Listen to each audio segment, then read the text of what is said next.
Once again, this is the place for intellectual, spiritual, and scriptural honesty, whatever that means. We're going to discuss the New Covenant group and its relationships with atheist and theist alike. It's a place where you can come and enjoy dialogue. We don't like having monologue to monologue. We're not interested in winning.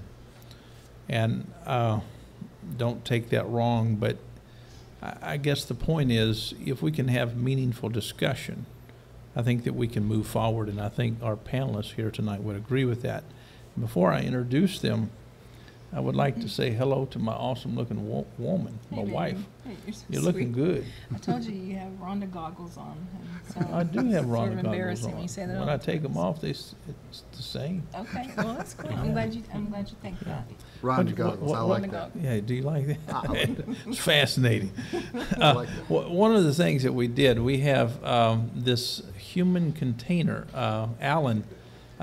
We took him out to eat the other day at Ruby Tuesdays, and the manager came up and asked us to leave. I mean, he eats so much. I've never seen anyone just fill up one leg and then the next leg. It's like that, and so you defy all biology. So I don't believe in science any longer.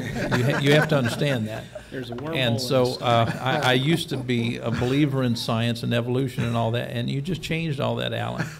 I have to reject it, and so I've become a presuppositionalist and a young Earth creationist believer. Come on! I'm joking. I mean, it was almost that. But tonight we want to have some fun, and if you have questions, and I'm assuming that you do, please just text them in to 850-572-7441. And if you would like to talk during the week, we would be glad to talk with you, because we want to be available. We like being transparent. We like dealing with everything that we can. We like everything put on the table. And tonight I think we're going to have a lot of fun with our guest. We have James. This is your first time here, James. First time. Great to have you tonight. And how do you feel sitting next to the guy that eats so much? Well, he doesn't have any looking at my leg or anything, you know. He'll be good to go. He's good to go. He's not a Okay, cannibal, yeah. you know. He's okay. That's true. Don't worry, I'm well fed Good for deal. now. Good deal. Now, one of the things that really impressed me about Alan, he has spent some time along with Jack. Now, Jack is sitting out in our audience. He's a wonderful individual, super guy. He does a lot of work here. Jack Dykes, that is. He's also an atheist. But Alan actually put this together. It looks like an @ symbol, but it's actually an atheist symbol to make that looks like an @ symbol. And Nice. so we're going to put this together. He's a welder, and he did this. I thought it was very unique. Very And good. I'd love for you to make us one. That would be nice. Yeah. I asked Joey to send me a picture of the New Covenant group, and I was going to try and put one together with Do you think that rust you and could welding. get? It would be nice to have a plate like this, atheist and theist together. That would be wonderful. I mean, something that someone couldn't erase. I like that. And I think that people are starting to feel comfortable here at the New Covenant group.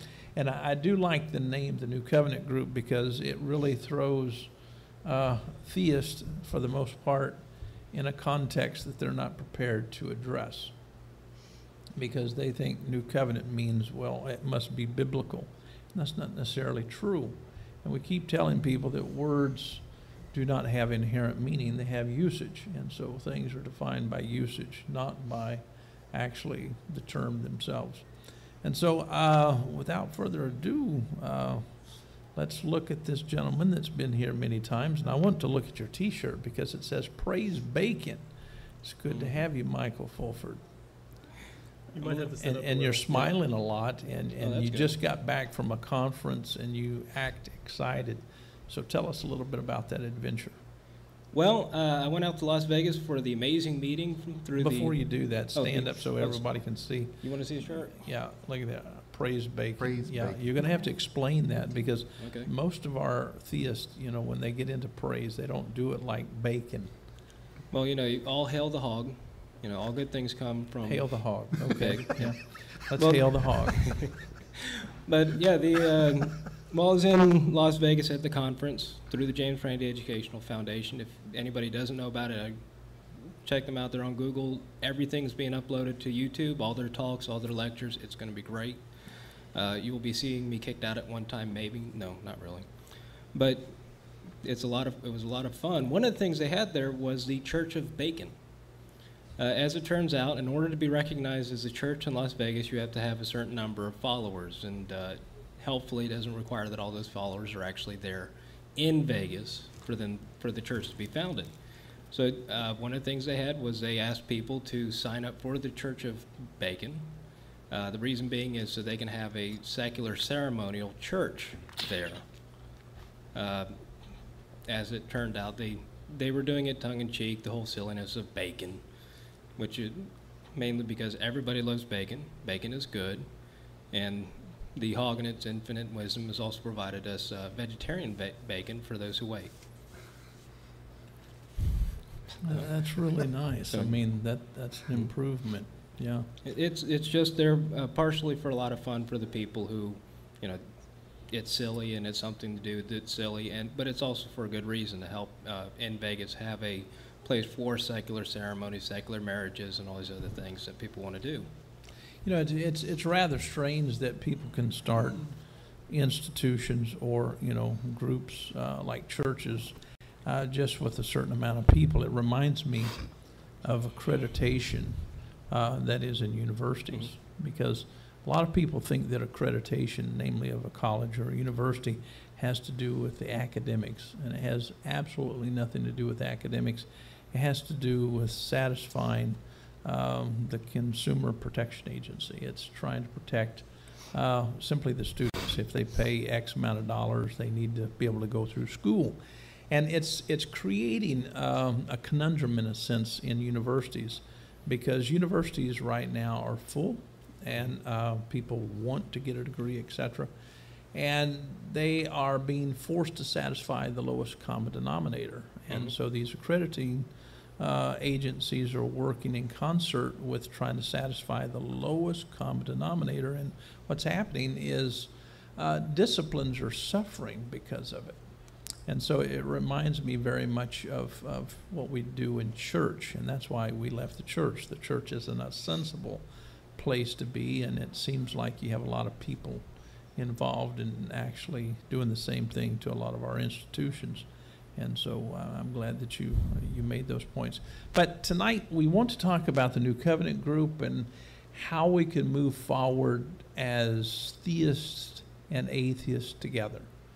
What are your thoughts on that? James, you're new here tonight. Can atheists and theists move forward together? I had a Southern Baptist upbringing here in Pensacola, and it was so hard for me to come upon my life as an individual after being, educated by this church for so many years. I went to school there from 3rd grade through the 9th grade. And of course, we had Sunday school like every day. And so you got extra points for reading the Bible. And I think what started turning me against the organized religion was about the 3rd or 4th time I read the Bible.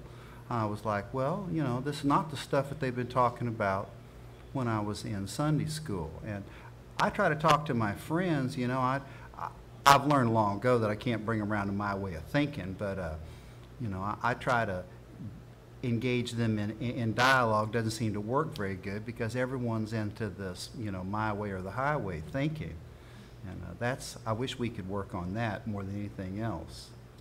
Tell us a little bit more about your journey. You were a Southern Baptist.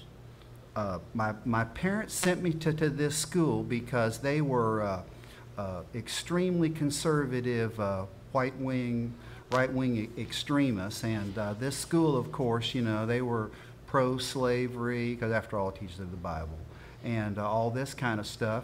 And but I was an avid reader, and so I read all sorts of stuff that, like I said, didn't agree exactly with what they were saying. Plus, about the 3rd or 4th time I read the Bible cover to cover, I started having some I said, well, the stuff that I'm reading out of the chapters that I'm reading is not what they're teaching me out of the chapters that they're reading. So I didn't know if we had translation problems here or anything else.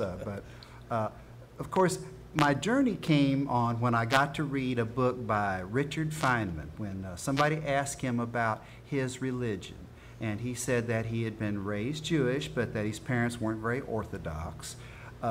But as a scientist, and so he really didn't, as a scientist, he really didn't think he could do stuff on faith. And he started talking about running these experiments. You had to have a certain amount of doubt about what was going on so that you wouldn't be, you wouldn't miss stuff. Well, that really hit down my alley because I've always been in electronics, and I always figured that my electronics equipment is not working because half the time my results do not, don't look like what they should be. So after a while, you're just like, you look at things and say, fooled me last week, but next time, I got you now. So you take it all apart and find out why it's not working. And so that just resonated in me. Just that one sentence, I think, completely turned me away from organized religion in general. It's not that I don't believe in God, but it's just that I don't like organized religion. Okay, so you do believe in God now? There's so many things, so many odd things out here that it's real hard not to think of. There might be God somewhere, but I don't think it's Yahweh for sure. Yeah, I can understand rejecting Yahweh, across the board. Go ahead, honey.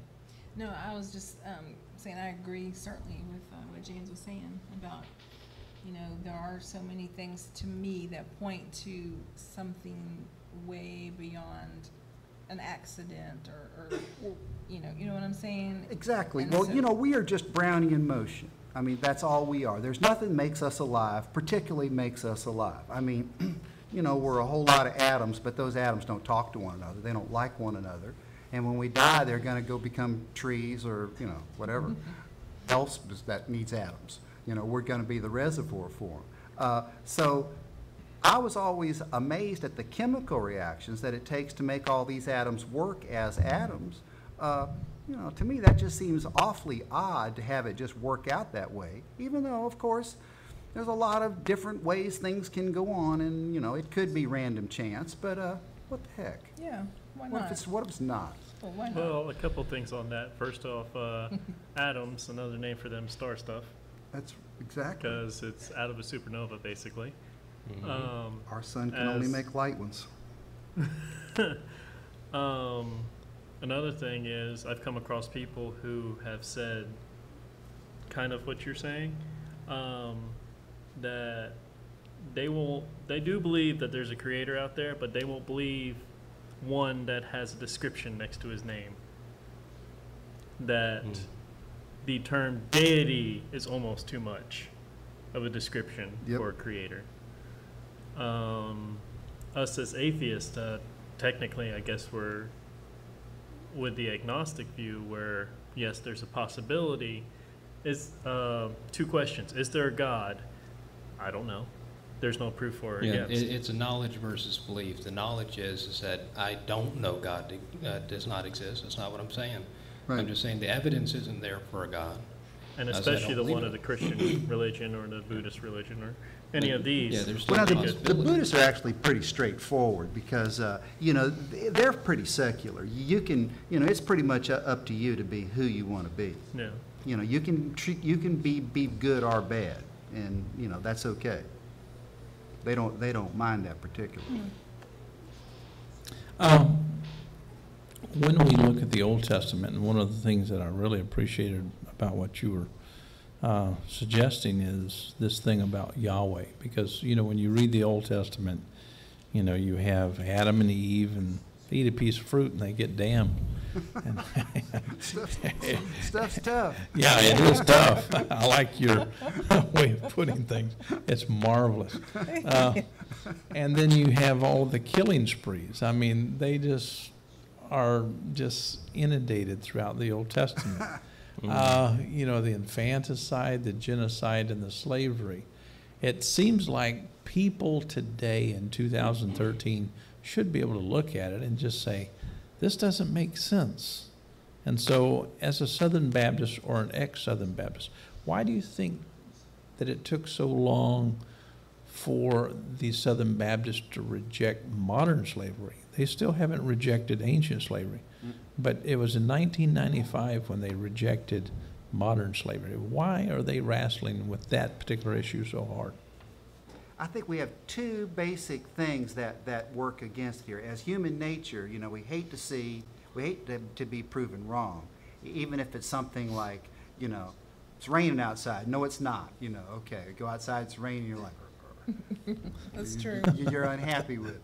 Well, I always thought it was something like that because my parents were very scientific. My dad was a pilot, and of course, you know, your life is on a bunch of physical things going on. And my mama was a registered nurse and worked in the New York public health system during World War II while my old man was out there doing whatever he was doing. And I didn't come along until after World War II, so obviously, you know, they weren't together then. So, but, you know, I always listened to them talking about religion and their views on it. And if I would come up with things like carbon dating, which came out in the 50s there, I was always talking about carbon dating, and all these things have been found to be fakes. Well, since my parents, you know, were basically backwoods Methodist types, they, you know, that was okay with them. It, you know, it didn't bother them the fact that there was enough of the cross that Jesus Christ was crucified on to make a battleship. You know, that didn't faze them any. But I always thought that it was people just couldn't stand to see their views shifted. Look what happened when the guy decided that the continents floated around on top of the world. You know, he was, you know, just about poo-pooed out of there. And Galileo, when he saw Jupiter in the telescope and decided, man, look at those moons go around that thing. I wonder if we work like that. Of course, the Catholic Church told him, say one more word and you're going to die. He was in house arrest for his last 25 years of his life. So I guess it's just that people, you know, us as our, you know, however that we're raised, or our societies, just we're not permitted to change. Yeah, that's good. That's good. Have you read Mr. Clinton's book? I'm in the process of reading it right now. He talks about that very thing right there. Does he? I have yet to read it. It's a pretty good book. Yeah, I'd like to read it. Michael, what are your thoughts on what James is talking about here? Well, something about what he was saying about when we get the carbon dating and proof is that often a lot of times I run into people who say, you know, we don't look for proof for God. You got to take it on faith. Except you have all these artifacts. You have all these, many of them hoaxed, that are supposed to prove that Jesus existed or the events of the Bible took place, or saints, the bodies of saints. I'm ex-Catholic, and they have the very many pieces of different saints scattered throughout all the churches in the country. And it does strike me that that's not, that they say one thing and do the other. They will say, look, we don't really need to have proof. But if you get into any kind of discussion with them, they bring up the Shroud of Turin, they bring up the, forgot the name of the artifact at the moment, but the washcloth that's supposed to depict the face of Jesus, parts of the true cross, the nails and all. And it's very much a position that is, it's weak. They know that they don't have the faith that they say they do, but they propose, or they try to push that they do. And I do think that's something that shows that maybe people don't really take this as seriously as they think they do. When it comes to the, let's say, the atheist community, are they dealing with the text honestly? Let's just talk about the text for a few minutes. It depends on who you mean. The community at large has many different people in it. They all have different ways of using the text. Most of the time, they'll be dealing on the same level as the people they're working with. Most often, like when I will get involved with a very religious person, they use the King James Version. I will use the King James Version with them. I'll go into some of the mistranslations I'm aware of in it, but for the most part, they will say, well, the Bible says this, and I'll go, no, it doesn't. If you go here, in that same, it can be in the same book, it will say something totally different. Well, There are other people who are well respected in the community too, like Richard Carrier, Robert Price, and others who do go into very big detail on the context the the books of the Bible were produced in, into linguistic criticisms of the text itself, the origins of the myth of the Bible, which to me is kind of a big thing for me. I don't like the proposal that, for instance, that Horus is the same as Jesus, that the various hoaxed or made up similarities to other deities they will use when there are real examples to be found. I do find people will use those faked examples of Horus or Mithraeus and Jesus more often than they probably should. This for me is where it's different between the skeptical community and the atheist community. Because the atheist community, not across the board and not necessarily all total, but I do notice that it is a community where people are more likely to go with the something like this zeitgeist stuff because it fits their point of view. But don't you think community. Those arguments that are being pontificated by lots of atheists are just as spurious and hyperbolic as what the church is putting out? I mean, because, as a linguist, I can look at it and say, wow, this is really stretching things, and they're not comparing apples to apples. They're working with failed models of translation theory, and they're trying to compare this one with that one. And it seems like what they're trying to do is simply narrow the scope of the gloss system and trying to force something to look like it's similar. And in reality, they are not similar. Mm-hmm. And so why would you think that there is so much misinformation being spread by atheists? I talk a lot about the misinformation and the dishonesty of theism, but are atheists willing to step up to the plate also and be ever so honest about their own community? That is, it's rare for me to meet an atheist who actually knows anything legitimate about the text. Most of the stuff that you hear is, found in a sense out of a comic book, like the King James Bible.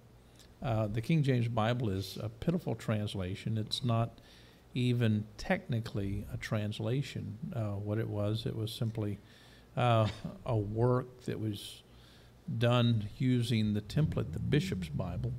And these translators, quote unquote, were not using any kind of legitimate technique of translation theory. They didn't even understand Greek grammar. They didn't understand linguistic acquisition. They didn't understand any of those things. Mm-hmm. And they thought of Greek as a Holy Ghost language. It would be like, people sitting around and saying, we can't walk that way because a black cat just crossed the road. And so when you start taking seriously those kind of people, you've got some problems, and I think you would agree.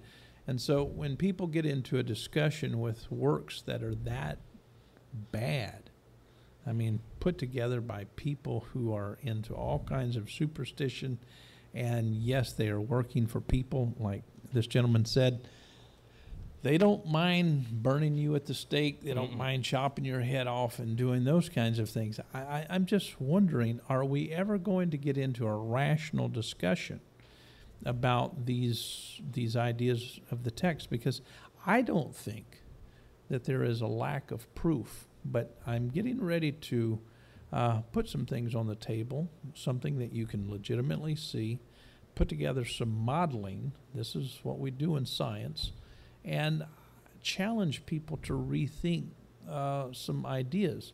I'm not so concerned that we should keep the God term, but I think that we need to legitimately look at what things are and be honest about what they are. And my question would be, I can certainly understand why atheists are trying to say, listen, the King James Version makes no sense. Look at what it says. It presents a maniacal God. I can understand that rejection. But at some point, do you think that the atheistic community, especially, you have David Silverman. He puts something out, Santa Claus And then he puts on this poster, and this is a billboard actually, with Jesus on the cross. And I want you to think about this. I mean, people were crucified. Mm-hmm. That's without question. And the historical evidence really does, and I'm talking about coming from the best historians, the possibility of a real Jesus being murdered is there and put on a cross. Now, I understand what he's talking about, and correct me if I'm wrong, he's talking about the hyperbole, the theology that comes out of the cross. That's a different picture altogether. But I want you to put this together in your mind, if you will. If I took someone who legitimately lived in the days of Hitler, and they were put into a torture chamber, many people were, and I started mocking that as some kind of myth simply because someone wanted to exaggerate a theology out of going into the gas chamber and state that our sins were taken away because this certain individual went into the gas chamber, I think it would be wrong of an individual simply because people are lying about the information. I think it would be wrong to take and belittle someone who was murdered in that kind of way. Would you agree with that? Well, to take all your points there, with the American Atheist headed by David Silverman, that particular advertisement, I don't really agree with that. I would have preferred to have had it would have been as easy to have Santa Claus on one side and the manger scene on the other, since we don't see that in the original text at all. But why would you put the manger scene? Well, it's comparing two different myths is the idea. Well, I'm simply saying, do you think that there wasn't a baby born, and the father was Joseph and the mother was Mary? I mean, what's wrong with that? Well, I don't necessarily. Well, we don't know for sure whether the father was actually Joseph. We don't know. It could have been Tom. Yes, it could have been Tom. That entire scene seems to have been created. From that time period, we know there was no collection or a accounting of such where you would have to have gone to your home country in order to be recognized under tax. Okay. I realize the hyperbole needs to be put to the side, but my point is, why should we not legitimately and technically really get on the same page with the facts instead of just putting these symbols out there? Do you follow what I'm saying? In other words, the thing is, the American Atheist is not their way of doing things is more of a advertisement campaign fighting against the religious advertisement that's going on. It is propaganda. But it sounds like they're doing the same thing that the church is doing, spinning hype. Yeah. Well, the thing is that just because the church is doing it does not make it wrong or ineffective. The church, what they're doing is very effective to scare the hell out of people. I agree with that. Their point is to get people to pay attention, to get people to question, and to get people involved. Now, myself, I found that... The point isn't to be so honest. Their point... Now, this is... David Silverman does not represent atheists at large. He does not represent the atheist community. Yeah, but this is not just the call of David Silverman. David Silverman is not alone in putting this together. You have a lot of people who have put and invested a lot of money in these kind of campaigns. American Atheists is an atheist group. They do not represent all atheists. While I've met David Silverman a few times, and I like the guy. I like what American Atheists do in a lot of respects. They do not represent me, and I do not actively work with them. That's not speaking against them. I work with a humanist organization myself. So and there is that confusion. People don't know American Atheists don't represent all atheists, but what they try to do is they try to get people to pay attention to this, that what's going on with the separation of church and state. They get people to actively, what's going on? Why is this sign out there? Why are they doing that with Jesus? And we all know Jesus is true. This whole story is true versus Santa Claus. Everybody knows it's a myth. The intention is to get people actively questioning, and that they do their job well. Now, what we found and the reason why he does this is when the newspaper reports on something put up by American Atheist, Since we do have a balance, I do think it's more of a false balance, but they do try to put balance in the newspaper. They'll talk about the American Humanist Association. They'll talk about other atheist groups that aren't so actively out there and being antagonistic. It's kind of a wedge campaign. The idea is they are out there taking flack and being more aggressive than I would like. You really don't look at these techniques as a fallacy of distraction, do you? No, because before American Atheists got involved, we were not heard from. Even though we did do things peacefully, we were out there helping people, we would be swashed over. It's like some years ago, you had the uprising of the black people in England. They protested, but they protested peacefully for a while, for many weeks, and then it erupted into active destruction. So a newspaper reporter asked one of the people who was protesting why they'd started doing violence. The reason why they started doing violence, his answer was, because last week you weren't here listening to us. You know, I can understand fighting fiction with fiction. I can certainly applaud that in a sense. I think Jesus was wonderful at doing that. For instance, when it comes to the story of Lazarus and the rich man, you know, I think he's depicting both the rich man and Abraham in that context as being sick. In other words, really pitiful. You know, one day you have the rich man who is subjugating Lazarus, and then you have Lazarus when both of them die. He's with Abraham, and now Abraham says, oh, it's hopeless for you, and so, you know, let me wash my hands of you. And so I don't think that Jesus was applauding either side of the coin. And if we read and have a legitimate understanding, and I say legitimate, I'm talking about if we exhaust the text, that is, and in the context of what we can actually know, we see that Jesus was mocking religion and attempting to belittle its use. And so are atheists doing themselves a favor if Jesus was ever so honest about religion, trying to mock it? In other words, he knew that if he died on a cross, and let's deal with this for a moment, he knew that anyone as radical as he was, anyone could have predicted, I'm going to die if I keep talking.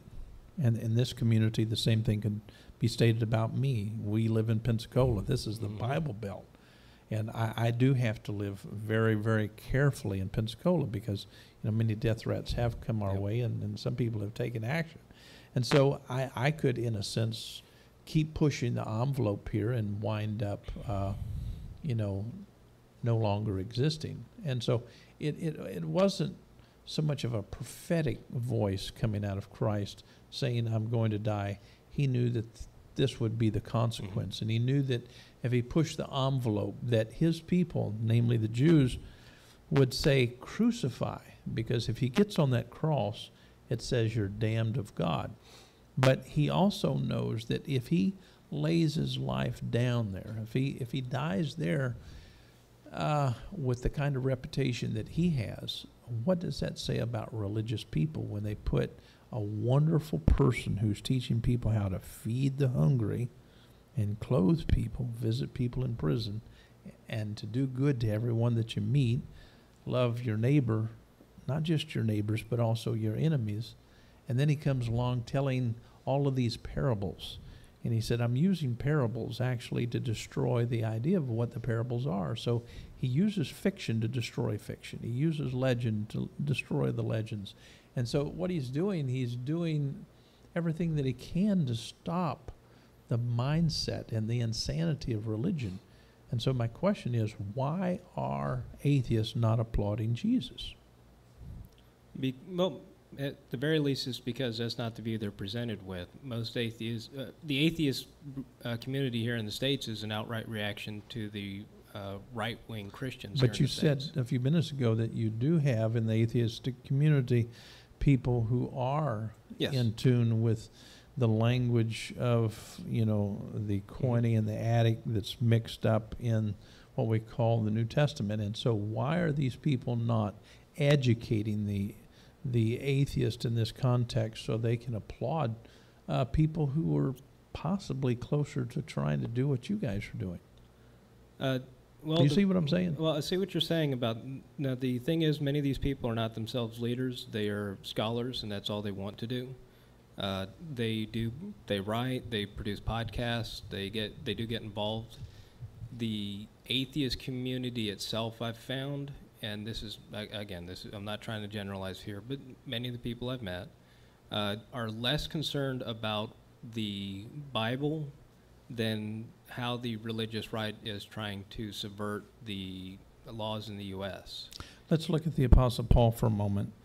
The Apostle Paul in 2 Timothy chapter 3, verse 15 and 16. In verse 15, he's talking to young, naive Timothy. This guy is so afraid, he says, why don't you pick up some wine and drink it? That's good.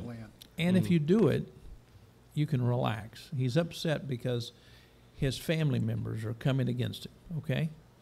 And he simply says, why don't you look at your esoteric writings? Why don't you look at them? You'll become wise. In other words, if you'll look back at everything that we have been practicing in Judaism, you're going to be sick. In other words, mistakes are learning opportunities, and if you'll simply look at all of these killing sprees and everything that we've been practicing, thinking about, oh, if we kill some animals, God took away our sins. We have to do this on a yearly basis, yada, yada, yada. That doesn't make sense. And so the Apostle Paul in verse 15 is simply saying, look at it, and maybe, a light bulb will go off. And I'm commentating here. But by the time that you get to verse 16, what's incredible is he says, every writing is inspired. Not just these things coming from the Jews, but all writing is inspired. In other words, he was trying to get Timothy to look at all of the books, all of the writings, not just in his current day and time, but in the future. And so he's trying to move Timothy forward. And this is why I kept telling the people in Rome, it's, you're moving from faith to faith to faith. In other words, people are in transition. What's wrong with that? Why don't we hear the atheist applauding people like Paul, who was one who admitted to being in transition, and saying, yeah, Jesus was doing some wonderful things, and let's not belittle him. Let's be honest about what he accomplished. And so I love Darwin, but I don't think he was perfect. I don't think that Jesus was claiming to be perfect. And even the writers said that he emptied himself of all of the God notions. And that's positive. And so why, once again, the New Covenant group is attempting to get atheists and theists together to become people who can sit down and have an honest conversation without using these hyperbolic, schemes. Because I'll be honest with you, my wife and I, we didn't leave church to join something else that was that deceptive. You follow what I'm saying? Yeah. And I'm simply saying that what alarms me about many of the atheists that is in the movement, they're doing the same thing that the church has been doing for a long time. And that frightens me, because what they're doing is they are saying no to good science. They're saying no to intellectual honesty. They're saying no to all forms of honesty, and that bothers me. Or should I not be bothered? Well, you're dealing with two different things. When you talk about the atheist movement itself is mainly about the community of fellow atheists, of bringing atheists together and reacting against the laws and such that are being passed by the religious majority in the U.S. If they thought that biblical scriptural work would benefit them, I'm sure they would pursue it. But what you see is you have churches championing the King James Version. You cannot have a rational discussion with them about the flaws in the text. You cannot point out that there's two creation stories that contradict each other. In Genesis, I've done it. I've had them read those lines. But all of those things are modeling out of an objot, and an objot is so ambiguous no one can read it. So and how so do you why argue with someone in blind faith? Do what? How do you argue with someone in blind faith? I'm simply saying be honest. What you have in the Old Testament is an objot, a consonantal text. It's a nominal structure. Therefore, it's not just failing because we don't have Val points. It's been Val pointed 4 major times, and all times that it's been pointed, they diametrically oppose each other. So you have a major issue with ambiguity. Number 2, it's a nominal structure. What does that mean? You don't have acquative verbs and ergatives and copulas and things like that, and you have a lot of the transitive and intransitive verbs that are just not there. They're unstated, so you have a nominal structured text. Why are atheists not saying, how can this not be extremely ambiguous? It's like looking at abstract art. Why can't they simply say, hey, listen, you can spin away, but you're pretending, and you're calling pretending faith. It's not blind, it's stupid. Well, most atheists that I know, when they get into these discussions, they point out that the text itself is assembled, it's translated, it was the current Bible itself, the Old Testament that we have, was compiled around 500 BC. Everything before it was actually written down at that point was folk tales, was spoken, was transferred from one culture to another, and this is all the game of telephone, which we're familiar with. And we can go back and we can see it was inspired by the Epic of Gilgamesh, which personally I prefer over anything from the Old Testament.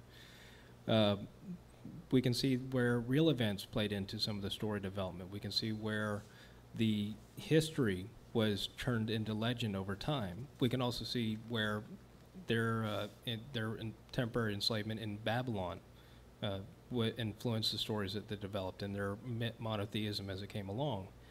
And we can all look at that, and we can see how the New Testament, how the tropes of godhood began to be applied to Jesus as you go through the Gospels and you get to the older and older events, how the story becomes more mythicized. The thing is that the people that they're getting into these arguments with, or that they're trying to fight, don't care. That is, they just flat out will not engage with you at all over the actual criticism of the text. And that's something I've found time and time again. You can point out, that's why one of my favorite things to point out is at one point Jesus says whoever follows them must hate their family, hate themselves. What do you think that means? Well, that's what I'm getting to. Now, for me, I can look in, okay, really it's a mistranslation. It's more meant along the lines of, you know, you should love God and Jesus more than your family, and hold them, you know, and that would be the way it would react. That's one of the apologetics that I've read in terms of translation. That's fine. I can understand that. To me, that still kind of seems more of a cult behavior than good behavior necessarily. But you can look at. Let me see if you can agree with this. If I go to the Greek text and I look at Jesus saying, you know, I didn't come to bring peace, but I came to bring a sword. Okay? I'm going to separate, you know, the father from the son, the mother from the daughter. A lot of people would say, oh, I don't like that. But what if he's using extreme metaphor to make a wonderful point? In other words, isn't it true that all of us, you know, we all have parents, and they get, in a sense, hard-headed or stuck in a certain mindset, and it's good for young people to move forward or move on. Would you agree with that point? I would. And so if Jesus was actually, let's just say he's an icon, or just, you know, let's just pretend like, you know, he's there and he's teaching. But if we look at the text, it's simply saying, if I can just make this point, he's simply saying that if you stay in Jerusalem, you're just going to die. In other words, you think that God's been protecting you all of these years. You can look into your writings and your oral traditions and all of this, and you can claim that God will always protect you, but that's not true. You have justified every killing spree that you've been on, but this time it's obvious. He wasn't prophesying in the sense, oh, I know the future. Some things are just so obvious. In other words, the Romans had already set up something to come against the Jews, and they were going to destroy Jerusalem. And so Jesus is encouraging these people to sell their property, get out of Dodge. In other words, God's not coming and protecting you. That's not the way that we need to think at all. You need to start being reasonable and rational people. Start your life all over again. Leave your traditions. And so my question would be, why isn't that a good paradigm? In other words, if you were born in the age of flat earth science and your parents believed in flat earth science, would it not be good for someone to come along and say, hey, I didn't come to bring peace. I don't want you to be comfortable with flat earth science. I came to bring a metaphorical sword so I could launch you into the future so you could get in a boat and actually discover that there might be an America. Do you understand my point? Mm. Yeah. And so that's kind of moving people forward, isn't it? Well, if you want to take that look at that text, you can. And I mean, that does sound good. But see, my issue is with stuff like that is when it comes to, well, you know, if you look at it this way, this is what he's really saying. If it's a metaphor, okay, my issue has always been, if it's a metaphor, that's great. But why don't, if you're saying something that could be confused, I mean, just in that crowd, what did he say? He said he didn't come to bring us together, but to put everybody to a sword. Well, And that would be where I would say you end up. It's the game of telephones. It's the game of telephone, but you also end up with, okay, well, this is what the text says. Now, if you read into it more and you come to, well, you know, it doesn't matter. Well, maybe he means it this way. That's fine. but do you think that using metaphor is wrong? I mean, we use metaphor all the time, and we can actually communicate. And he was speaking to a group of people who use poetry. For him to be literal all the time in his speech would not be even understood by the people who he is speaking to. So he does have a targeted audience, and so he does use metaphor a lot. It's a colorful way of nuancing points. You know, he does. He says in Mark, I believe, he says he speaks in parables so that others do not understand, and they will not receive the word. Well, the translation there is from a direct model of translation theory, which is like saying Greek is completely identical and equivalent to English. And the fact is, it's not.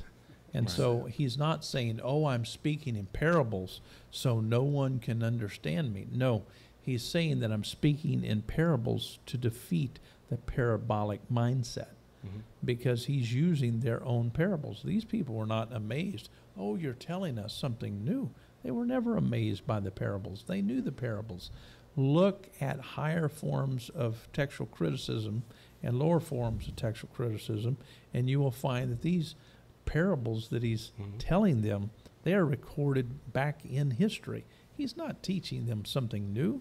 He's like a good law professor who is trying to teach these legalists, hey, you need to understand something about your own law and the way that you wrestle with it parabolically. And so he's trying to take the hyperbole out of it by defeating fiction with fiction, parables with parables, legend with legend. But with what you said earlier, he was trying to remove the religious formation.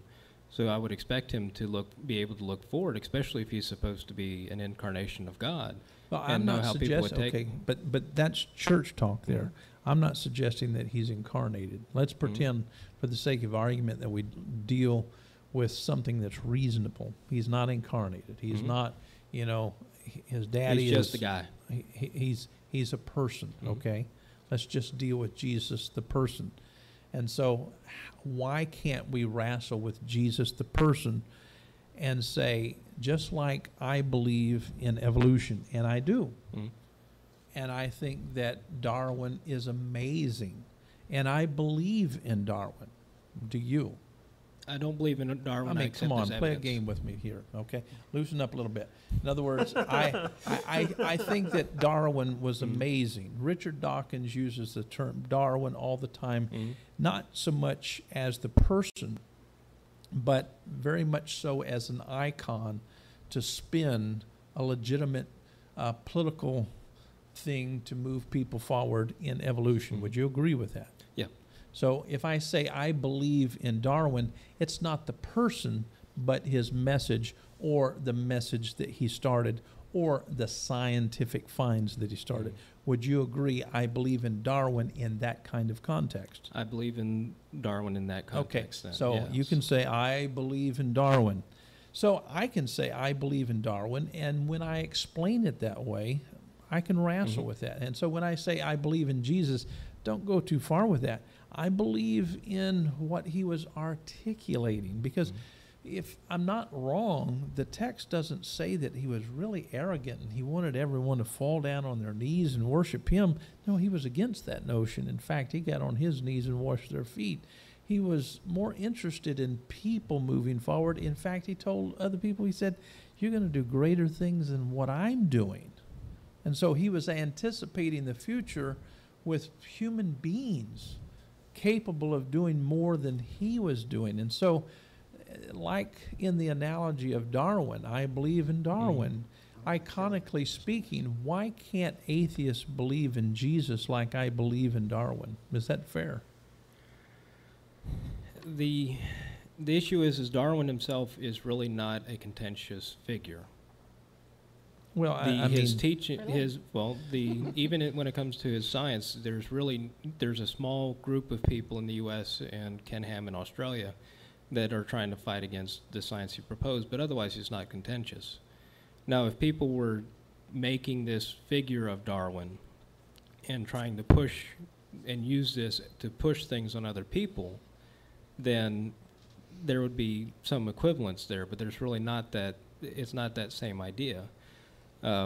Atheists are fighting against the myth of Jesus, not the reality of Jesus, and trying to teach the reality of Jesus does not affect the people who are pushing the myth of Jesus. but I guess my point is, so we're not, talking apples and watermelons here. I'm simply saying that I respect Darwin. I understand that we've moved past his understanding of the evolutionary process, but out of respect for him, he did get the ball rolling. Would you admit to that? Yeah. And so iconically speaking, we say, Darwin, this is wonderful. And I don't know of a greater braggart than Richard Dawkins right now, and he's a brilliant man. He brags about Darwin all the time. He knows he's very aware that this man didn't know everything or as much as what we know now, but at least with the tools that he was working with, he said something that launched something. Would you agree with that? And would you also agree that if it's true, and if you can point me to any place in history that someone else was teaching something more greater than the idea of love than Jesus, I would like for you to tell me about it, because he was talking about don't love just your enemies, but love your neighbors, but love also your enemies. That's powerful. In fact, if Paul's confession of meeting Jesus in any kind of sense, whether it was a dream, a vision, or whatever, now he states that love doesn't even keep a record of wrongs, and he well defines love as being patient, kind, faithful, not keeping a record of wrongs. That is awesome. That is second to none when it comes to defining the most useful thing that humanity needs. I mean, if there's anything that we need more than science, we need love. Well, I'm not as well read on the Buddha as I am on Jesus or the Christian religion. However, I do know that in the story of the Buddha, he actively healed people who went against him, who attacked him, and he presented the example of treating people who were against you with the respect they deserved as human beings, as far as you can take that. Are you suggesting that Buddha predated Jesus? The story of Jesus, of course, would be 2,013 years ago, roughly, if we take the dating system the Catholics came up with. But the Buddha was supposed to have predated him by, I believe, 300 years. Okay. Now, I'm simply saying if you look at the content, and I'm asking you about the predates because I know that a lot of people are trying to suggest that Buddha doesn't predate, and that's really superfluous to my point. Do you know of anyone who nuanced the kind of message of love that Jesus supposedly nuanced? And I'm simply trying to compare some apples here. Yeah.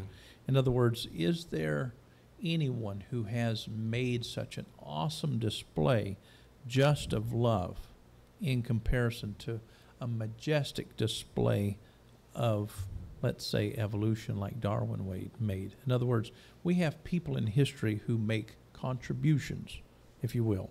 Mm-hmm. And if this person was named Michael Fulford 2,000 years ago, and you were making these wonderful claims about love, why would we want to dismiss that? I mean, is it logical for me to dismiss some evidence? I mean, we're talking about the kind of evidence that is really huge. I mean, we're talking about manuscripts that are into the thousands. We're not talking about, I mean, it's second to none when it comes to ancient history.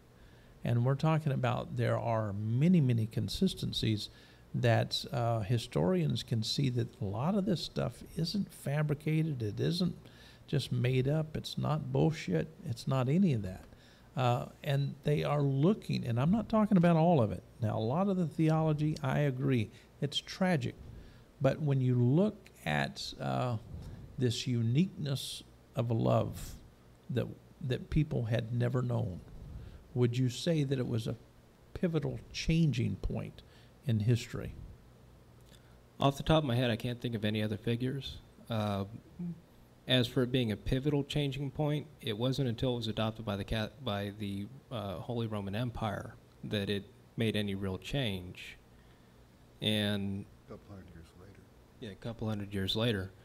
And I do know that that is what really made the impact, or made Christianity have any sort of impact.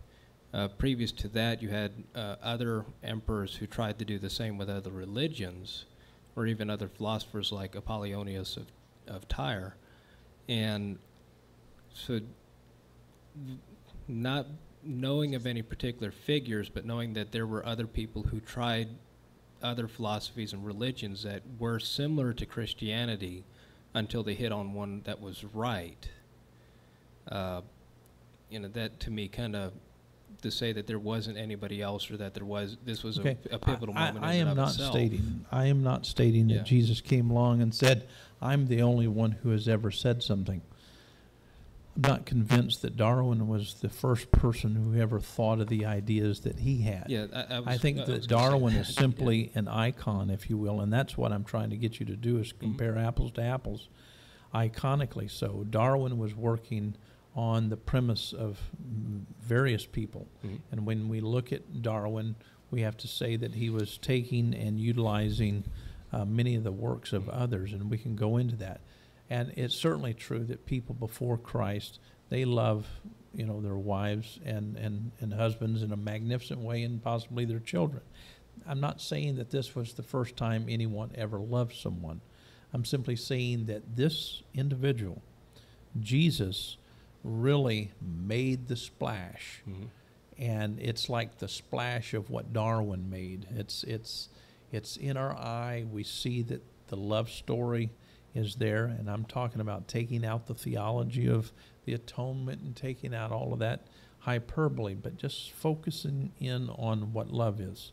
Well, if you And want to when go you into concentrate on that, I'm a theist, but I'm a multi-axial theist. And I don't have a problem with Darwin at all. And I understand a lot of it is simply Darwin as an icon, and I can accept that. And I don't have to think of Darwin as being perfect. But in a sense, I believe in Darwin. I believe in the movement, the thing that's being created from it. And I think it's a very useful thing to have in the conversation. But my question is, just as much as I believe in Darwin, I also believe in Jesus in the same sense. And my question to you is, are there various people that you could believe in, like I'm speaking about Darwin, and would Jesus be included in that? as an icon, As sure. an icon. Sure. Now, let me say something it's a little long, but let me just expand what I mean. Jesus as a figure of love and compassion, as an icon of that, yes, I can believe in that without any religion. But like you were saying with Darwin, he worked with a fellow named Alfred Russel Wallace, who's mostly forgotten but making a comeback in history. His father, Erasmus Darwin, if I remember his name correctly, actually expounded a concept of evolution to him. We have Aristotle and others in prehistory, or not prehistory, but pre-modern era and classical Greece, who espoused a form of evolution. It's always, the idea, of course, has always been around. Now, all of that is, when you talk about the icon of Darwin versus the reality of Darwin, all of those get shunted to the side in figure of this, the icon of Darwin. So if you want, so if we're talking about shoving all these, whatever history and actual characters that may have been involved to create the icon of Jesus Christ as a loving, compassionate figure, then yes, I can accept that. Okay. I would like to hear from you other guys. I mean, James, what are your thoughts on this? Well, of course, I like Darwin too. The epiphanies that he had just seemed to be so far above stuff that I could figure out. You know, how he could look at some of this stuff and come to some of these conclusions that he came to. Obviously right, but like finding those finches on the Galapagos, you know. He found that the finches had taken over every ecological niche, and they had buzzards and everything else, you know. Well, you know, it didn't. He figured that out, that's what had happened. Me, I'd have probably just saw, man, those are some odd-looking finches that we have here, instead of seeing them all as something different. I think your point and what you couldn't draw Michael out on there was that, you know, Jesus is God, so we can't quite compare him to this man who lived in 1860 there, or whatever. Well, I guess the point that I'm attempting to make, and I'm certainly not trying to convert Michael, and he knows that. Good thing. That's the thing about the New Covenant group that's powerful. We can have a wonderful conversation, and I thought that we would demonstrate that tonight, because I think that theists and atheists are failing miserably to have open and honest conversations. And I think that atheists, in a sense, feel like they have to do what church people are doing. They have to spend lots of hyperbole to get more people to become atheists, in a sense. In other words, they have their own evangelists out spinning stuff that's not even true, simply to turn people away from religion. And I'm worried about that method and that practice. And so I'm simply saying that we can use fallacies of distraction and get, you know, lots of people to come along, but isn't that what Hollywood does? Isn't that what the church does? I mean, why would people who advocate science so much want to use the same methods and practices? That's my point. Well, that's why I'm more in the skeptic movement than the atheist movement. I understand. To be We have honest, some, let's be serious. Questions. People Yeah. are actually, Get into your microphone. Good. okay, here we go. First of all, Barry, do you know a guy named Barry? Mike, Yeah, no, just joking. All right, he says, Dr. Jones has a good question about atheistic honesty and is using the King James Version.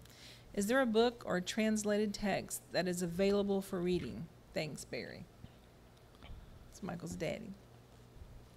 I don't know of a translation model out there that's on the market now. I think in 20 to 30 years you will have an efficient one. You have to, first of all, understand that people like Dr. Ann Nyland, she's a lexical theorist, and she put out a translation model of the New Testament. And this was, I think, in 2004, if I'm not mistaken, honey. And Dr. Nyland is, I mean, the Nylands are wonderful people.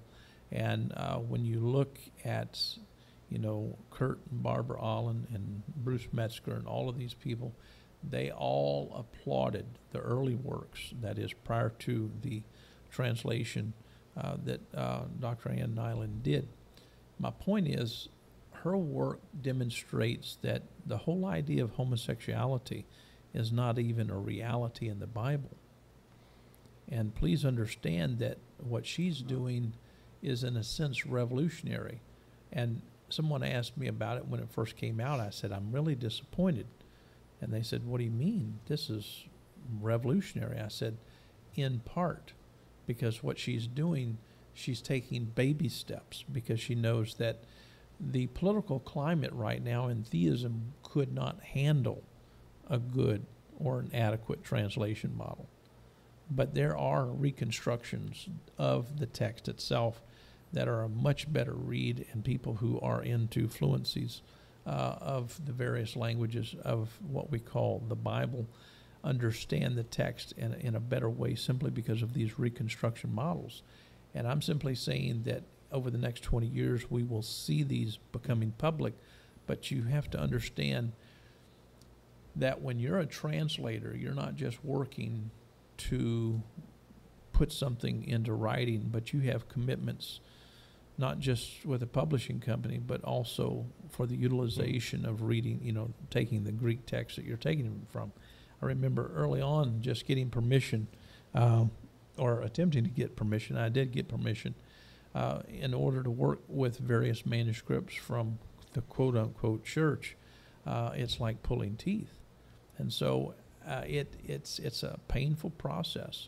And some people will not, and I'm talking about some people in the church, do not and will not allow good things to be published. And this is, she was pushing the envelope in a sense. And so over the next few years, it's going to become easier and easier and easier to get the misinformation out and to have better modeling, namely of a good text. And so, unfortunately, it's not there.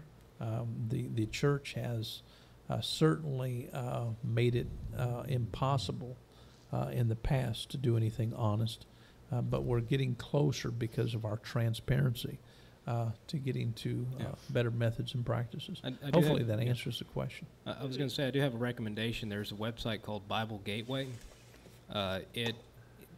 It's from all the different modern translations that we have available, Get a piece of bread. but they do show all the different translations of each part of the text, and you can compare different translations, and that at least that gives you that benefit. But it is online; it's not a actual text you can pull. Yeah, the problem with comparing translations is this, and hopefully, you guys will invite yourself to get a piece of this barbecue, because tonight was all about taking this big slab of meat. And, some people look at this as ungodly, and I look at this as wonderful. Yeah, it's very good. It's not ungodly, it's heavenly. That's right. It's heavenly. I've Yes. got another thing. You were asking about earlier about how that the atheists and the evangelicals have so much trouble talking. I think that they can't even look at the Bible and the historical context. The reason why the Bible has anything about homosexuality at all is the same thing about burying dead people. The Romans didn't care about homosexuals one way or the other. I mean, it just wasn't, so you're homosexual, it's going to rain tomorrow. You're going to serve in the army anyway. Yeah, you're going to serve in the army anyway for 25 years. It doesn't matter, Now, this is good. Go ahead. The Romans, of course, our ancient ancestors learned real quick we had to get rid of those dead bodies, and they burned their dead. If you just had one or two, well, you had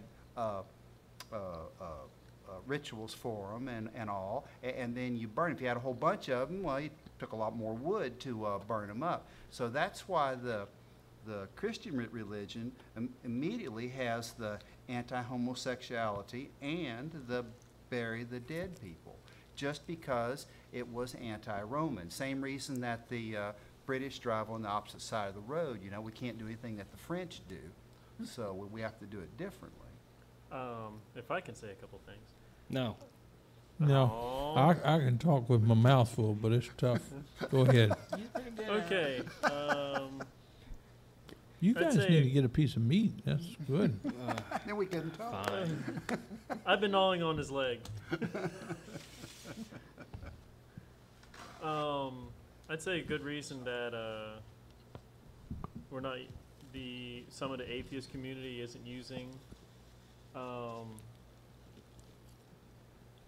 the original scripture and talking about that is because they don't want to be what they say, they don't want cut up and used for something different. Penn Jillette, he made a video one time as an atheist making an atheist statement. Many churches ask for permission to use his video, and he said, okay, yes, of course. They cut it up and only use certain portions of it to get their message across, and it strengthened their foothold. So if you have atheists talking about Jesus, it could possibly have that effect where these religions, because it's up on public view, it will be cut up, misused, misinterpreted by the masses who it's shown to, because they're only getting a edited version of it. You know, I can appreciate that, and I'm glad that you brought that up. But my question is, many people have taken, for instance, we had Cy Ten Bruggen here in Eric Hoven. They cut up, you know, much of the footage that we have here, and they even promised us the footage that they've never given to us. And we call them almost on a daily basis, trying to get them to fulfill the promise, and they're Yep. claiming to be the righteous ones, and they'll lie and steal. Well, I'm just, What did steal exactly? well, I'm just saying, taking what's Sin not of theirs. omission. Okay. But my point is, I can understand things being taken out of context, but isn't it true that we are on that video, what is it called, How to Answer a Fool? And we're taken way out of context, but we can't worry about people taking us out of context. People are simply going to do that anyway. We need to provide adequate information to the public. And this is the way that people are going to come together, because I'll be honest with you, atheists are coming our way, and we're going towards atheists as quick as we can, because we find atheists to be wonderful people, honest people, people who want to embrace a better future. Do you see what I'm saying? And I think we can do this without all of the hyperbole and without all the games that the church taught Yeah. us. And that's what I'm suggesting. It's rather simple. All Okay. right. What, Go next ahead. question? No, yeah, somewhere. But did you want to finish the Just point? a quick. Because, you know, it's hard to get a word in edgewise. I know, between these two, yeah. Yeah. I tell you Just a what. little side comment. Well, I'm eating now, so hey. Oh, yeah, hurry up while they're eating. We can talk. The story of the virgin birth, there, as far back as medical science has been recorded, they have actually recorded between 20 and 30 virgin births. There's a, not a disease, but a condition, I guess, called spontaneous pregnancy, where a woman can be a virgin and still get pregnant. Yep. But it's got to be a female baby. Yeah, usually. There's no male babies when you do that, because you don't have a Y Parthenogenesis chromosome. is the word. You got to have, you're just 2X. So this is where those old Jews made that mistake with Jesus. You know, virgin birth's okay, but Should have been a woman. he'd have been a girl, yeah. Well, you know, you didn't marry. Well, you And he don't was have supposed any to be Y 30 years chromosome. old, You know, which we is all start requirement off for women. Jews. That's how come we got nipples and all that kind of thing. You know, we're women for about 2 or 3 weeks before the Y chromosome kicks in. I'm trying to Saving it from the flies. Oh, thank you. get Okay. that barbecue eaten. I Yeah, want to I read got one. stuff on my grill. It's going to be looking really crazy. Okay, here is something else we need to come up with. Where am I at? Okay. Also, Bob, who is at the NCG studios in New York, says, I need to pack for a trip tomorrow, but this is so awesome, I'm having trouble moving on. Good. You know, one I of the, support procrastination. But, well, not actively, but Sean says, applaud the radical Islam, feed the homeless. This is why Jesus gets no love. I didn't really catch that one. Sorry, Sean. well, he sent me a text. Why don't you read it? Last one. If Jesus was love, why couldn't he have a basic feeling towards others in bondage? He knew they were suffering and did nothing about it. I think he's talking about Jesus telling slaves to serve their masters instead of speaking out against slavery. I don't think that that's there. One of the things that you can check is to look at all the quote-unquote words of Jesus, and you can see that a lot of these things can't be translated back into Aramaic, and so Jesus gets accused of all kinds of things, and I think that's very unfortunate.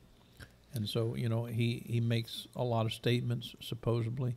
One would be in the book of Luke about, bringing this person before me and, or these people and cut them up in front of me. And if you'll look carefully at that story, he's trying to say that this story that you've been listening to all of your lives, it's sick.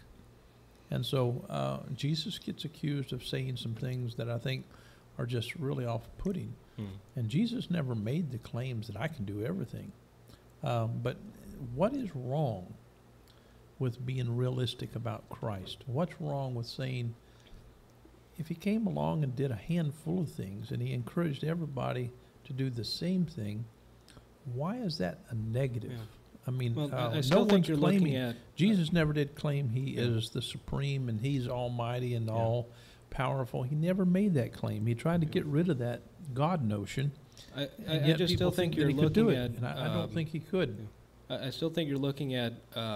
See, atheists are mostly fighting, say, against the Catholic Church Right. or evangelicals than I against can Jesus. understand. I'm fighting And- against him too. But they're not really fighting against Jesus or even really the Bible so much as what the Catholics are saying about the Bible and what the evangelicals are saying about the Bible, and their actions that they're taking and saying are based on the Bible. So in a sense, you're saying you really accept and would embrace the real Jesus.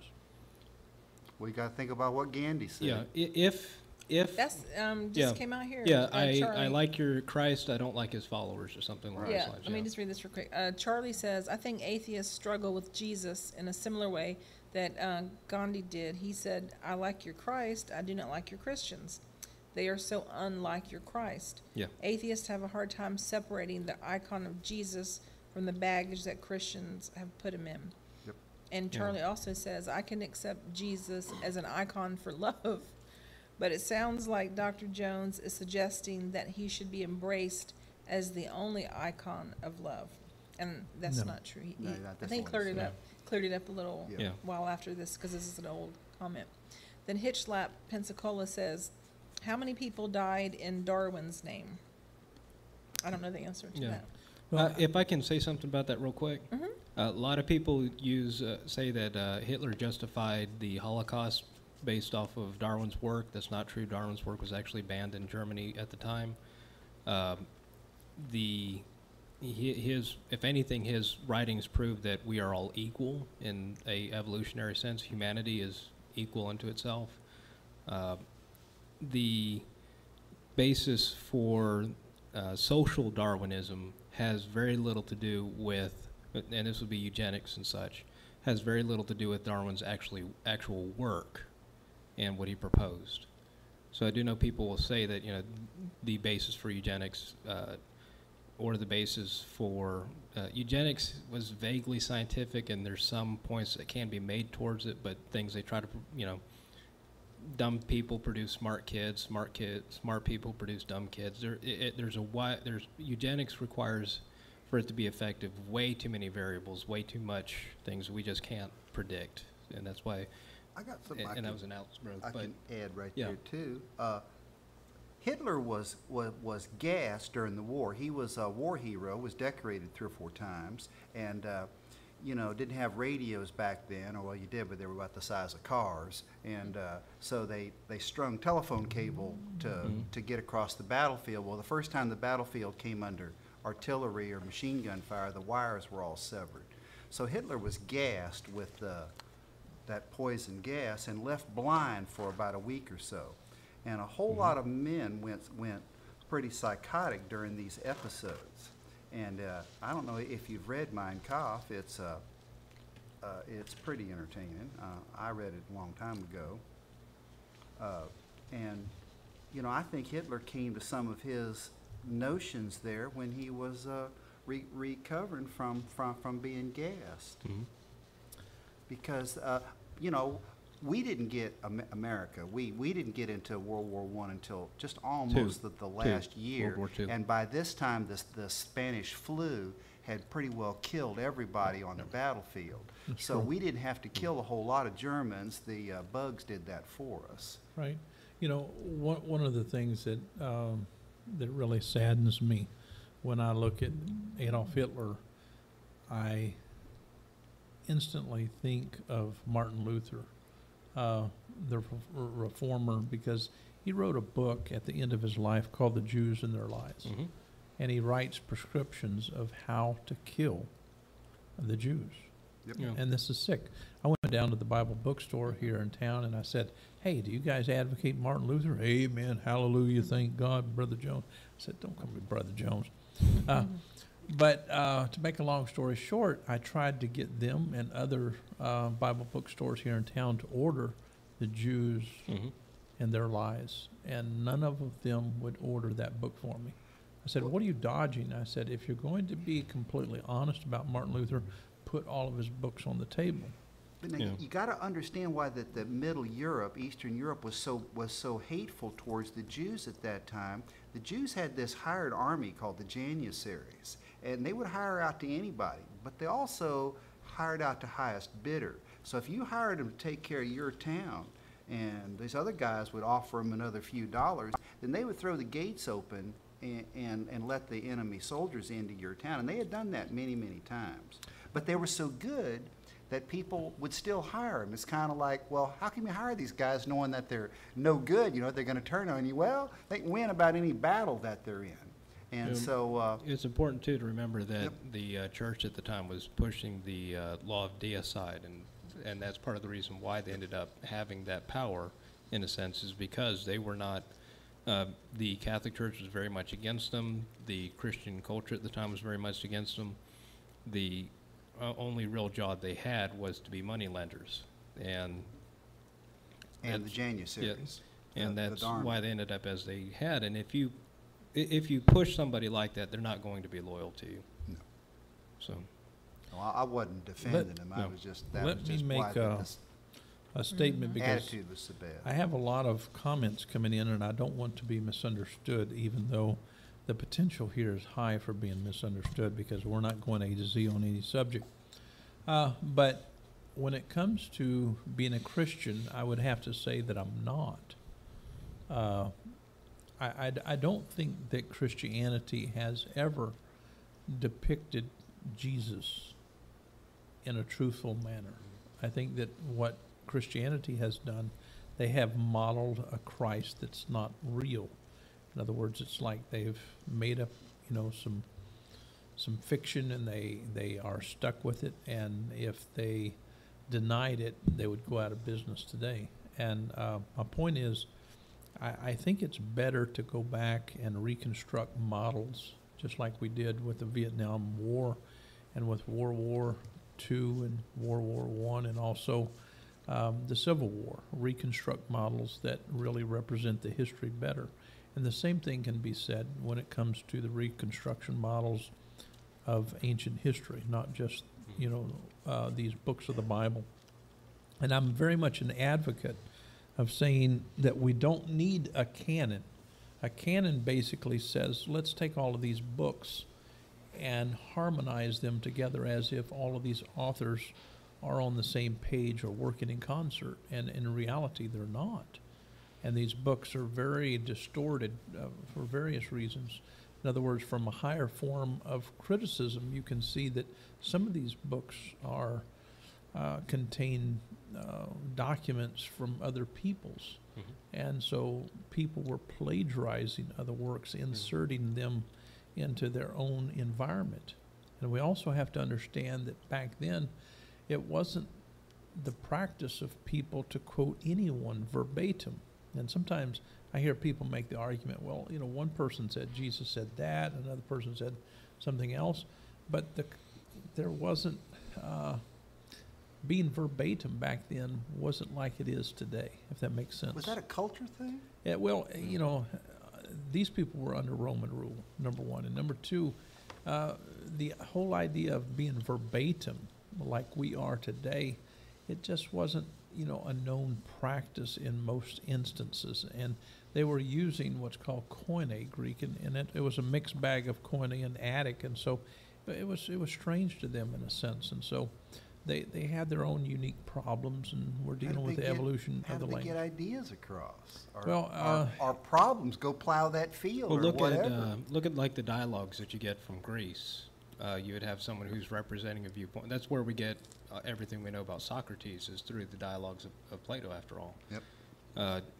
The intent would be really not necessarily to have someone directly say what they said, instead to present somebody with a viewpoint and then argue against that viewpoint that's presented, making a kind of a fake dialogue, but making a dialogue to debate the points that someone else has made. So you may not end up with what they actually said, but you get the point of what they were trying to say. Now, right now, before my eyes, Alan is laughing at us because we're eating so much meat. And so, Praise bacon. this meat was sacrificed before idols, before the show. And so, we don't mind eating it. But this is good barbecue. As an atheist, I have to say, it doesn't even get close to baby meat, but it's still pretty good. Let's go a little bit further. Before that, can I make a comment on Certainly. something he said before? You said before that Southern Baptists have a hard time changing their mind. And I'd have to say that's mostly dealing with pride. I would say. Well, the Catholic Church didn't well, say hang slavery on. was bad until 1965. If I can continue, please. Oh, good. No. Uh-oh. So I can make my point. I'm not sure what it says in Scripture, but I did a little study several years back on the 7 deadly sins and heavenly virtues. If anyone's heard of it before, have you? And pride is said to be the worst one on the deadly sins, whereas the other side is humility, which I've tried to deal with, follow that side. That's supposed to be the virtue. Yeah. Yeah. The problem I have is gluttony.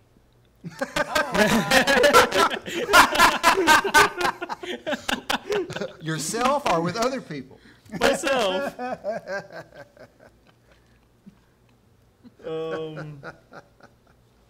That was good. That was good.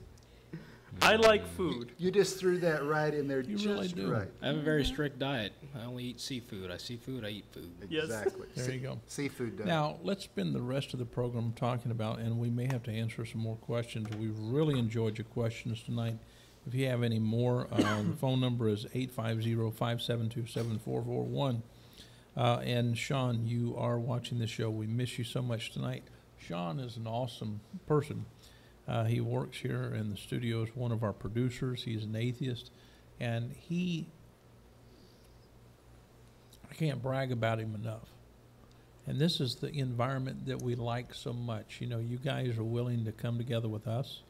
We can have a reasonable discussion, and at the end of the meeting, we're not trying to convert each other, and we can just simply let our hair down and be honest, and we can learn from each other. And some people are not willing to have this conversation, and so my question is, why? And I'm talking about atheist and theist alike. It makes them uncomfortable. That's right. Yeah. They may have to make a change. Do you think it's good for atheists and theists to stay separate? No. But they're not going to come together. Why can't we come together? Such a difference in opinion. Yeah. That's all it is. I mean, we Yeah. can come together on different topics, like atheists and theists can come together and do like a crawfish boil for the homeless people. Or whatever, yep.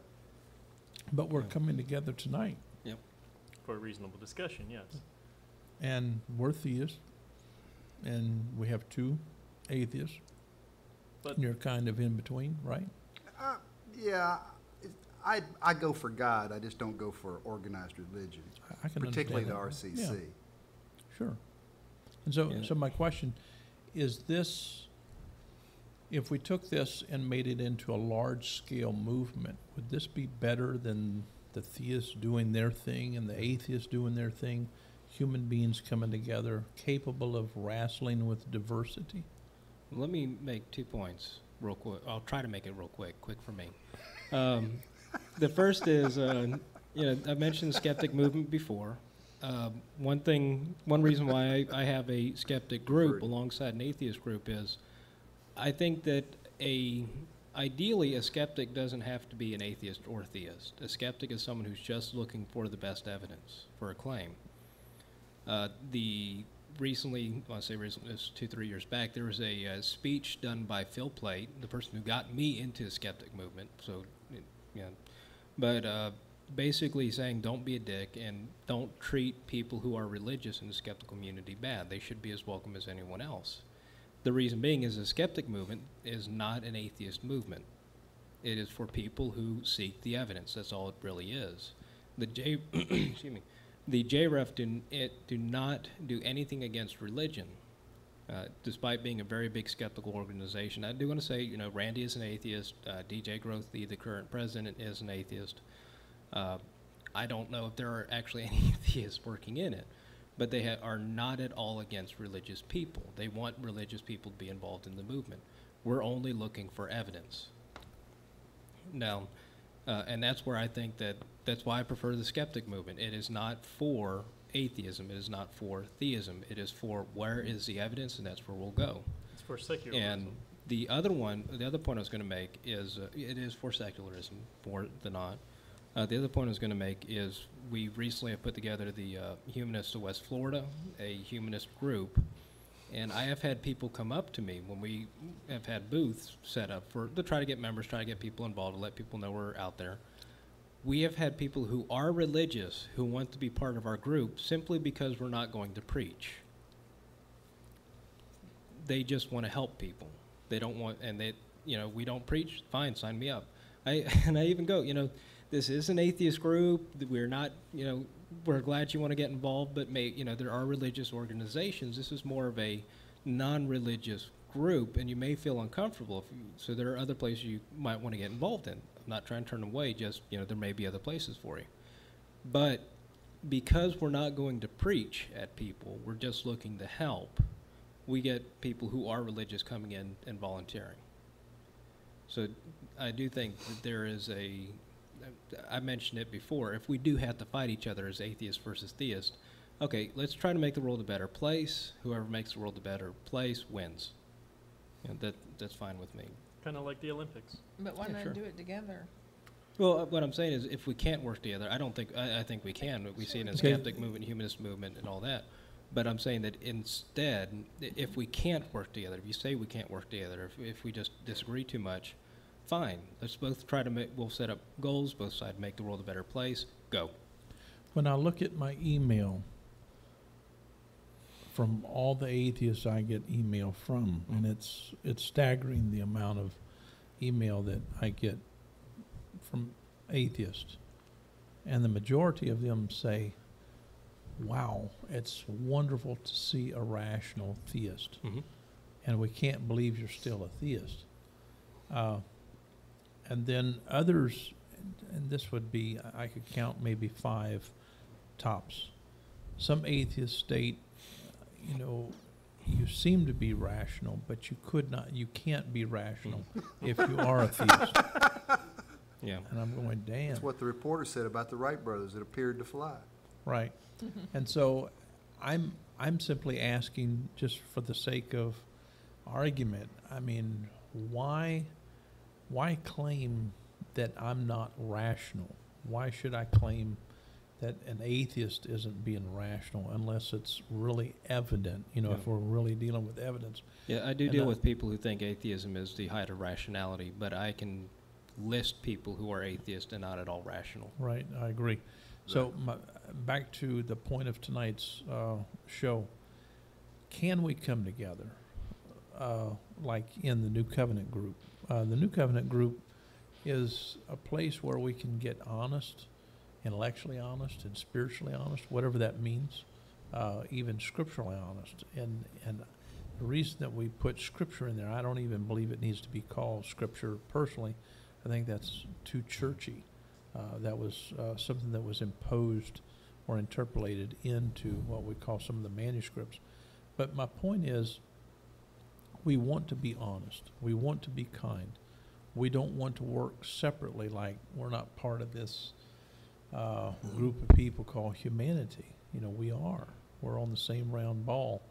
And it doesn't make sense to us to work without atheists.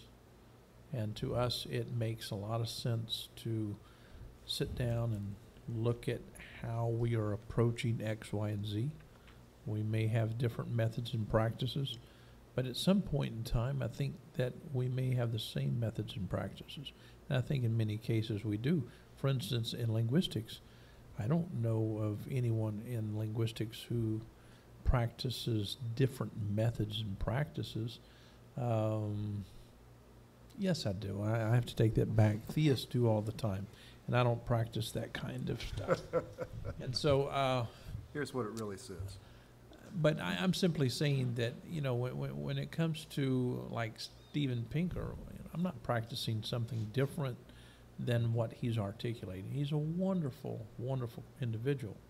I'm not practicing anything different than Chomsky. He's an awesome individual. In fact, I think both of those will be on our show, hopefully so. Nice. And we want to keep moving forward, but my point is, truth, and I like what Bob Graves said. He said that truth has unity to it. Mm-hmm. In other words, if I learn, let's say, 2% truth in my lifetime, whatever truth comes after that in the future, if I actually have truth, that truth in the future that someone else comes to, it will not contradict what I have, even if I only have 2% truth. Does that make sense? Yeah. In other words, truth itself has unity to it. And I think that atheists and theists alike agree with that in premise. Yeah. And I'm simply saying that I think that we can work together and struggle together and learn how to not just like each other, but love each other and learn how to think on the same page. Yeah. You know, Well, first many we times must when accept each other. yeah, acceptance, yeah. Well, So I think what we need to be able to do is, I am someone who loves the argument. I love having an argument, sitting down, and I can get passionate. I won't cuss or insult somebody, but I will really get into it and really get into the debate and the discussion and waving my hands all over the place. My hat might fall off, but I'm having fun. That's what I do to have fun. And I think the thing is, we don't really have places where people can go and do that.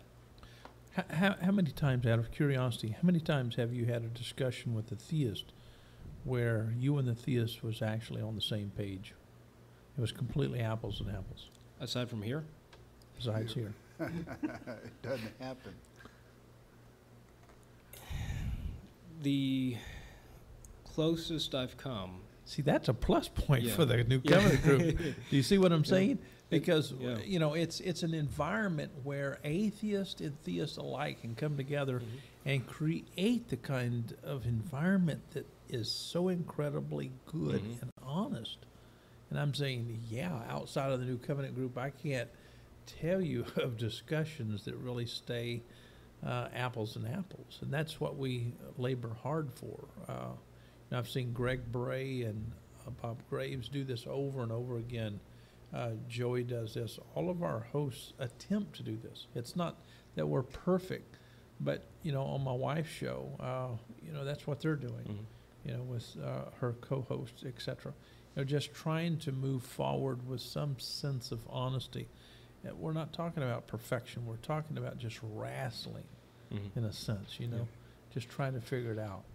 And we know that we can't do it all in our lifetime, but we want to provide something better for our children and our grandchildren. Well, do we even stand a chance? Didn't they do away with the original manuscripts there in Canterbury in 1666? I mean, there's The no way I evidence. understood it, Well, that okay. they just got rid of all the original stuff, and the only thing that we get to see is their idea of what the created Bible was. I don't think that they had any autographa, which would be an original writing of anyone. I think that in the first century, there was, I mean, one can't really make a legitimate argument that these people thought that their writings would exist for very long. I don't even think they were even thinking in that ballpark. The early people at 600 BC are the Canterbury guys in 1666. Well, I'm talking about in the first century, those Oh, writers okay. in the New Testament. I Okay. don't think they had a clue as to how long things would last. Now, when it comes to, let's take the Hebrew writings. Now, these were in a much different category because they were toyed with all the time. For instance, by the tribes. When you study like the Tetragrammaton, it hasn't always looked the same.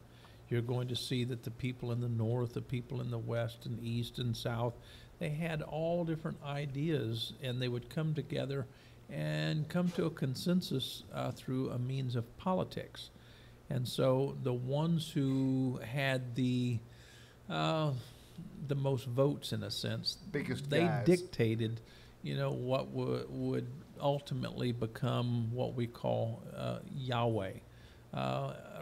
There are at least 7 different renditions of that and its evolution. Most theists don't know that, but it's true. And so you're not just looking at the augmentation of just this term, but various terms and text.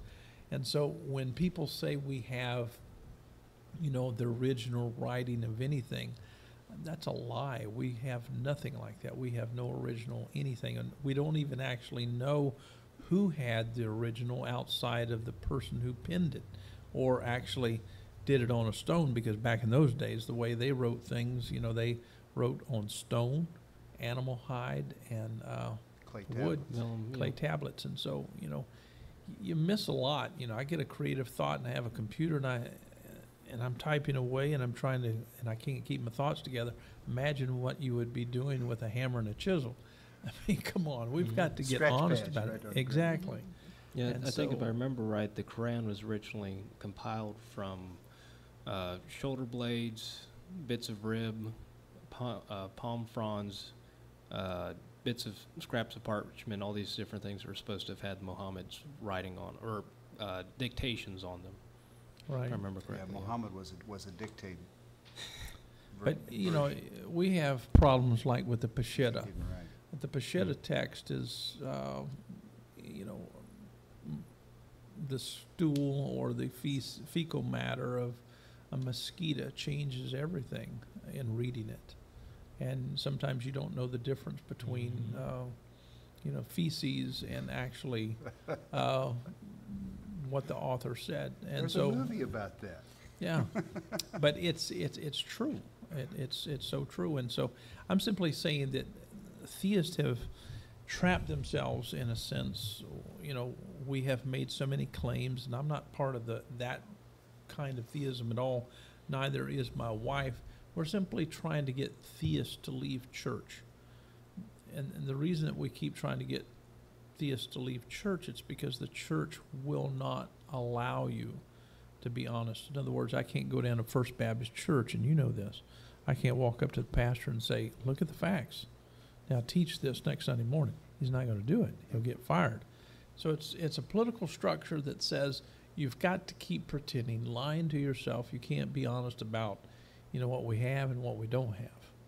But here at the New Covenant Group, this is not about being a theist or an atheist. It's about being human.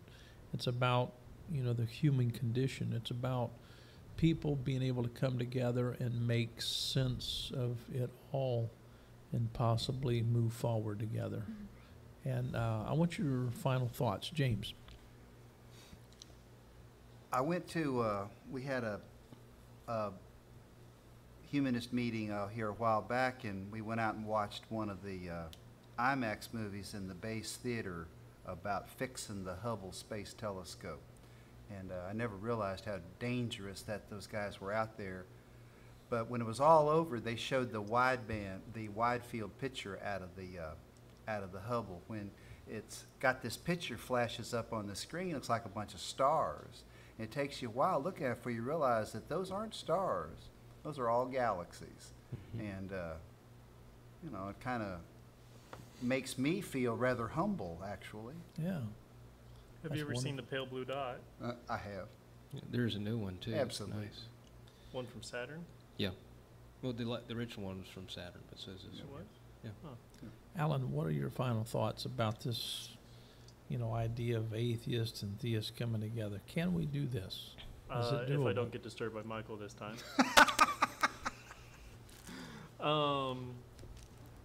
To get atheists and deists to work together, you'll probably like bringing dogs and cats together. My sentiments. In my opinion, the best people to target are people on the fence, because they're having a hard time deciding one way or the other, and have them come here and just like, okay, whatever. You believe in this? Okay, whatever. You still willing to talk? Come on, let's go have a root beer together. Okay. Michael?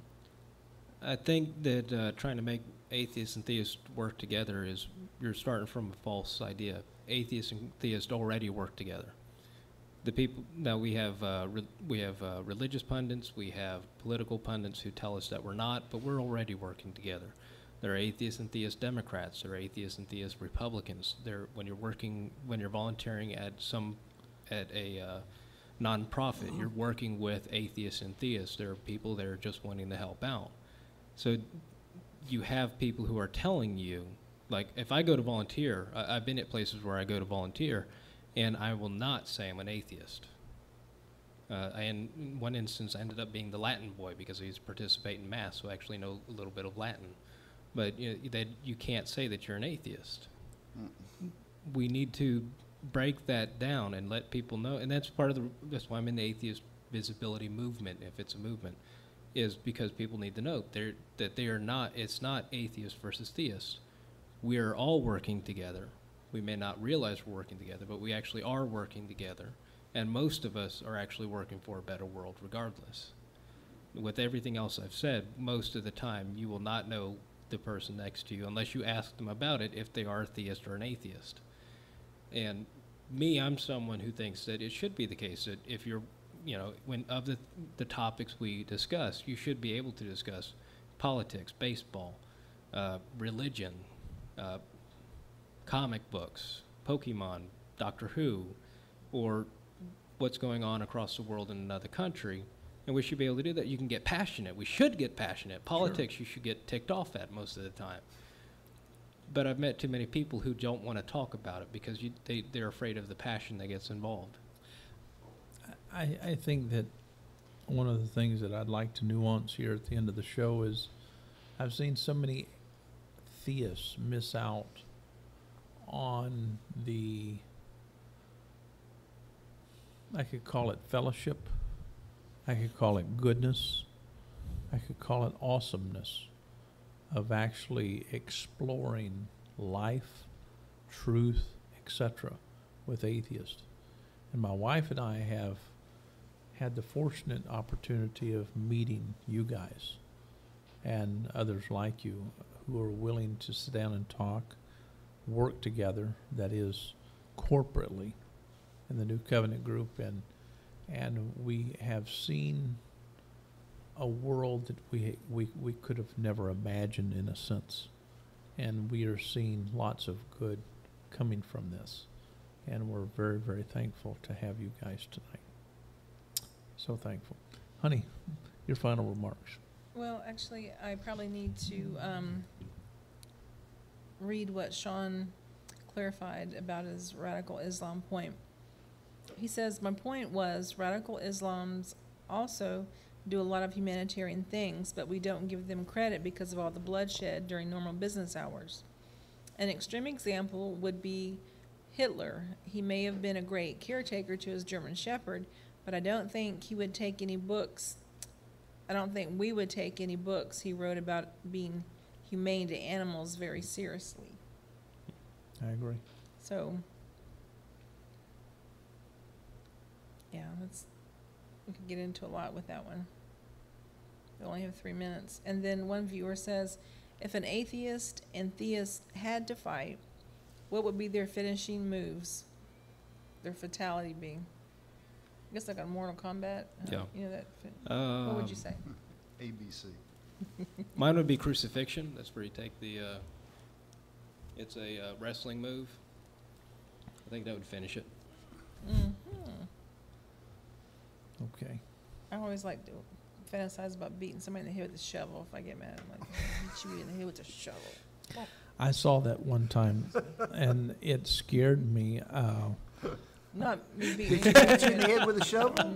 No. No, let me Okay. explain this. Wow, it really it really shocked me. I was at a workplace, and this was years ago. It's back in the day in which people were very superstitious about a subject or a topic that was on T-Bog. And this young man had epilepsy, and he had a seizure. And some of the workers around him were so superstitious, they thought he had a demon. And one of the individuals was taking a shovel and beating this individual because they were trying to beat the devil out of him. So it's a strange world, and so that kind of reminded me of that Yeah, I'm sure event that works I so very witnessed, well. and it was horrible. But the poor guy, you know, he was suffering, and he had many more complications from the shovel than he did the Yeah. seizure. Yeah. And so it is what it is. Shovel seizure. Yeah. Induced by. Any other thoughts, honey? You know, I just wish that, you know, coming together and having a conversation is one thing.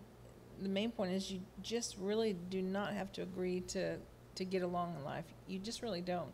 It's easier than you think it is. You just ask siblings. You know, most of my siblings and myself, we don't agree. But at the end of the day, we love each other. We can come together and do something great for somebody, or, you know, help Well- somebody in the family. You don't have to agree to get along. That's a Agree to disagree Representation. and then agree on the things that Right. that common. really Well, if there's- matter. If there's one important, you were talking about truth, if there's one important truth that's come out of science, it's that when it comes to humanity, we're all related. We're all family. And I think that as terrible as history can be when you study it, I think the general trend has been the recognition of this fact.